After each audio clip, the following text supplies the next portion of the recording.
faut avoir une petite partie de folie. Si vous n'êtes pas assez fou, ne le faites pas. Mais ça, c'est bien la folie. Xavier Renotte, Nectar & Co.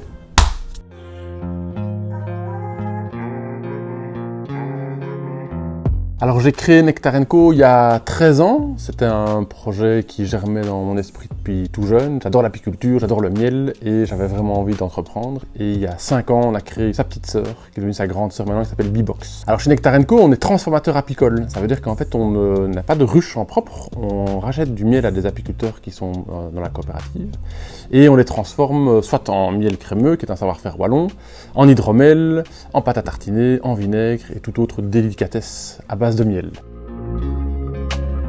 Quand on est chef d'entreprise et qu'on est le nez dans le guidon, comme on dit, on a besoin souvent d'un regard extérieur, de valider des idées, d'avoir une perception peut-être différente de ce que nous on peut avoir dans l'esprit. L'idée d'aller vers l'extérieur, de s'externaliser, peut-être même d'exporter, il fallait qu'on soit bien accompagné parce que ça se fait pas, je pense, de façon anodine, on peut vite se brûler les ailes. Et donc par leur expérience, par leur savoir-faire, parce qu'ils ont déjà vécu dans d'autres entreprises, c'était ça l'intérêt en fait d'aller chercher de l'information, des compétences, et pour voir si c'était réaliste dans notre chef.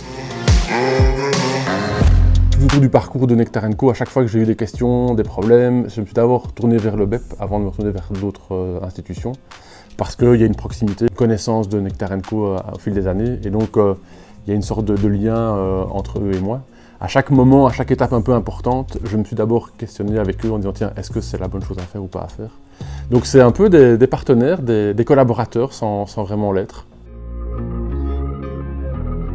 L'idée, c'est de travailler sur le management innovant. Et le management innovant, il peut être fait que s'il est fait en groupe. Ça permettait déjà d'avoir un panel d'entreprises tout à fait différent. Hein. Il y avait des magasins, il y avait des infrastructures informatiques, il y avait vraiment de tout. Le fait de partager comme ça en groupe, c'est souvent beaucoup plus enrichissant. Et puis, il y a toujours cet aspect réseau. Ça, il y a un double intérêt.